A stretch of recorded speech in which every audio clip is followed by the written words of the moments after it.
हमारे चैनल का मकसद इस तरह की वीडियो बनाना नहीं है, लेकिन इस चुनाव में मुझे कुछ ऐसा नजर आया तो सोचा लोगों तक ये बात पहुंचना जरूरी है। बाकी तो सब ठीक है, मानते हैं एनडीए को पूर्ण बहुमत मिल गई है, ये भी मानते हैं कि नरेंद्र मोदी तीसरी बार प्रधानमंत्री बन जाएंगे, लेकिन उसका क्या जिसका मुद्दा बीजेपी वजूद में लेकर आई और बरसों से मंदिर नहीं बनाएंगे का मुद्दा उठाकर आखिरकार 2014 में बड़ी बहुमत से बीजेपी सत्ता पर काबिज हो गई।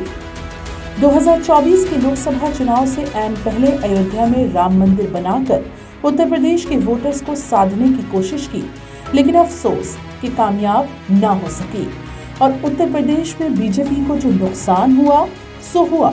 यहाँ तक कि जहाँ राम मंदिर बनाया वो सीट भी नहीं बचा सकी और फैजाबाद सीट से समाजवादी पार्टी उम्मीदवार चुनाव जीत गया। बात नहीं खत्म हुई, रामायण में कई जगह चित्रकूट का जिक्र हुआ है, वहां भी बीजेपी को हार का सामना करना पड़ा। अयोध्या और चित्रकूट सीट पर बीजेपी की हार ने ये साबित कर दिया कि प्रभु श्री राम के पुजारी बनो, व्यापारी नहीं। हालांकि कुछ लोगों का ये भी मानना है कि अंदरूनी कलह की वजह से भी उत्तर प्रदेश में बीजेपी को बड़ा नुकसान हुआ है।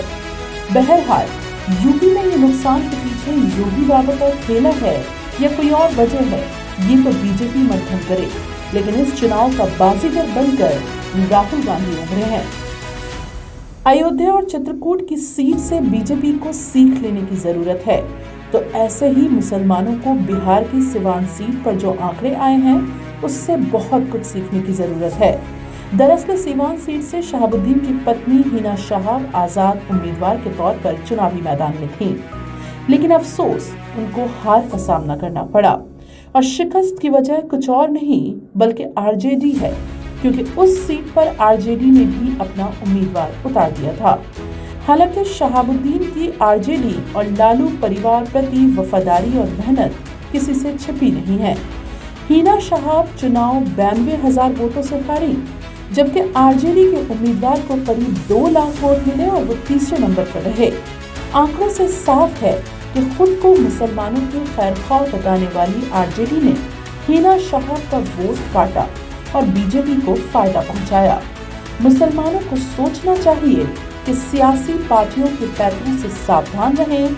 ये पहला मामला नहीं है, जब से देश आजाद हुआ है तब से मुसलमानों को सियासी पार्टियां ऐसे ही ठगती रही हैं।